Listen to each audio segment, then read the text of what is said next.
बिस्मिल्लाहिर्रहमानिर्रहीम। अस्सलाम वालेकुम। Welcome to BNS food court. उम्मीद करता हूँ आप सब खैरियत से होंगे। अल्लाह आपको अपनी रहमतों के साए में रखे। आज मैं आपके लिए बहुत ही लाजवाब रेसिपी लेकर आया हूँ। ये बनने में बहुत ही आसान है और वो दोस्त जिन्हें समोसा और रोल बनाना मुश्किल लगते हैं उनके लिए ख़ास तोहफ़ा है, क्योंकि अब ना तो फोल्डिंग की टेंशन होगी और ना ही पट्टी खुल जाने की फ़िक्र, और जायका भी ऐसा कि बार बार बनाने को दिल करे। इसलिए वीडियो को एंड तक ज़रूर देखिएगा। चैनल को कर लीजिए सब्सक्राइब। तो चलिए स्टार्ट करते हैं। बिस्मिल्लाहिर्रहमानिर्रहीम। 3 टेबलस्पून ऑयल लेंगे। इसमें शामिल करेंगे 1/4 कप स्लाइसिस में कट किया हुआ प्याज को मीडियम फ्लेम पर 1 से 2 मिनट के लिए सॉटे करेंगे। फिर ऐड करेंगे 1/4 कप येलो शिमला मिर्च और 1/4 कप ग्रीन शिमला मिर्च। 3 से 4 मिनट मीडियम हाई फ्लेम पर इनको सॉटे कर लेंगे। फुली नहीं गलाएंगे जिससे सब्ज़ी के जूसेस बाहर आ जाएं। 2 से 3 मिनट के बाद शामिल करेंगे चिकन। ये 400 ग्राम बोनलेस चिकन है जिसको नमक डाल के बॉयल कर लिया था और फिर इसके रेशे अलग कर लिए थे। चिकन के रेशे आपने ऐसे ही बड़े बड़े रखने हैं, छोटे नहीं करने। अब 3 से 4 मिनट मीडियम हाई फ्लेम पर इसको भी पका लेंगे। फिर ऐड करेंगे 1.5 टीस्पून या हस्बे जायका नमक, 1.5 टीस्पून कुटी हुई लाल मिर्च, 2 tablespoon pizza sauce, 1 tablespoon ketchup. सबको अच्छे से मिक्स कर लेंगे और 1 से 2 मिनट मीडियम हाई फ्लेम पर इसको पकाएंगे। अगर स्पाइसेस ज़्यादा पसंद हैं तो हाफ़ टी स्पून कुटी हुई लाल मिर्च और ऐड कर सकते हैं। अल्हम्दुलिल्लाह स्टफिंग तैयार हो चुकी है। अब फ्लेम ऑफ कर देंगे और इसको ठंडा होने देंगे। तब तक चलते हैं नेक्स्ट स्टेप की तरफ। एक बाउल लेंगे और इसमें शामिल करेंगे हाफ़ कप मैदा, 1 टीस्पून कुटी हुई लाल मिर्च, फिर ऐड करेंगे 1 कप पानी। अब अच्छे से विस्क या चम्मच की मदद से मिक्स करके स्लरी बना लेंगे। इसको बहुत ज़्यादा पतला नहीं करना, ना ही बहुत ज़्यादा गाढ़ा रखना है। अल्हम्दुलिल्लाह स्लरी तैयार हो चुकी है और अल्हम्दुलिल्लाह स्टफिंग भी फुली ठंडी हो चुकी है। इसमें ऐड करेंगे 7 से 8 ब्लैक ऑलिव्स, 7 से 8 ग्रीन ऑलिव्स, 1.5 कप कद्दूकश की हुई मोज़रेला चीज़। आप छोटे स्लाइसिस में भी कट करके डाल सकते हैं। अब इन सब को अच्छे से मिक्स कर लेंगे।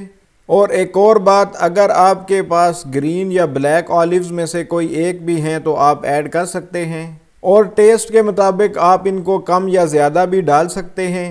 3 टेबलस्पून मैदा लेंगे और इसमें पानी ऐड करके थिक पेस्ट बना लेंगे। इस पेस्ट को लई बोलते हैं। अब एक समोसा पट्टी लेंगे। अब इसके दरमियान में हम लई लगा देंगे। इस तरह आपने इतने ही हिस्से पे लई लगानी है। अब दूसरी पट्टी लेंगे और ऐसे इसके ऊपर रख देंगे। नीचे पट्टी के साथ जो लई लगाई थी ऊपर वाली पट्टी को उसके साथ जोड़ देना है। अब 1 टेबलस्पून फुल भर के स्टफिंग डाल देंगे। अब नीचे वाली पट्टी को कोने से पकड़ के ऊपर फोल्ड कर देंगे। अब बाकी चारों कोनों पर हम अच्छे से लई लगा देंगे। लई लगाते हुए आपने इस बात का ख्याल रखना है कि ये ड्राई ना हो जाए। अब नीचे वाले कॉर्नर को ऊपर की तरफ फोल्ड करना है, फिर इस साइड वाले कॉर्नर को फोल्ड करेंगे और फिर आखिर में ऊपर वाले कॉर्नर को इसके ऊपर जोड़ देंगे। ये बॉक्स पैटी हमारी तैयार हो चुकी है। इसी तरह हम एक और पट्टी ले लेंगे और इसके सेंटर में लई लगा देंगे और दूसरी पट्टी को इसके ऊपर रख देंगे जैसे प्लस का निशान होता है। अब 1 टेबलस्पून भर के स्टफिंग डाल देंगे। स्टफिंग को बहुत ज़्यादा नहीं भरना, इससे पैटी सही से पैक नहीं होगी। अब नीचे वाली पट्टी का ये वाला कॉर्नर ऐसे ऊपर फोल्ड कर देंगे और बाकी सारे कॉर्नर्स पर लई लगा देंगे। जैसे मैं बता रहा हूँ आपने इसी तरतीब और इसी तरीके के साथ ही इसको फोल्ड करना है, वरना जब आप फ्राई करेंगे तो ये खुल जाएगी।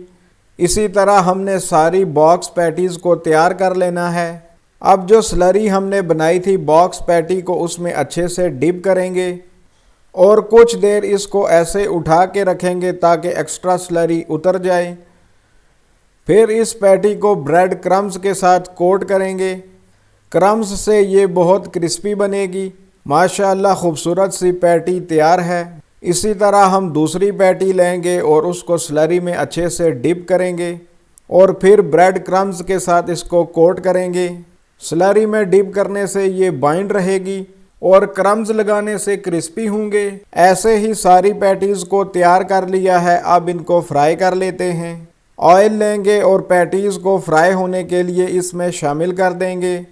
पैटीज़ डालते वक्त ऑयल फुली गर्म नहीं होना चाहिए, ये 60% गर्म होना चाहिए, नहीं तो डालते साथ ही ये बाहर से डार्क हो जाएंगी। अब 5 से 6 मिनट मीडियम लो फ्लेम पर इसको पका लेंगे और साथ साथ साइड्स भी चेंज करते रहेंगे।